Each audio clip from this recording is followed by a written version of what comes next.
یہ اصل اس لیے لکھتے ہیں کہ اوپر والا چوڑے میں نہ آئے,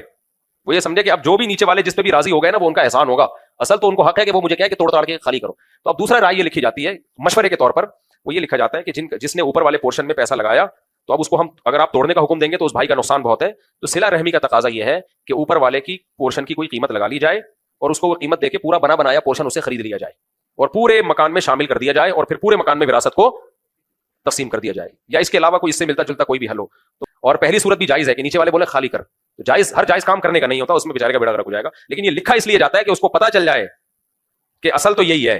لہذا وہ سلو پہ آسانی سے آمادہ ہو جائے گا کہ میرا گھر اگر بچ رہا ہے اور مجھے اس کی قیمت مل رہی ہے تو چپ چاپ کر کے لے لو, ورنہ وہ بڑی بڑی قیمتیں لگا رہا ہوتا ہے, میرے تو 6 کروڑ لگ گئے, میں تو 7 کروڑ سے کم نہیں لوں گا. تو ایسے بدماش کو بتایا جائے گا بھائی تیرا حق تو ملبے میں ہے,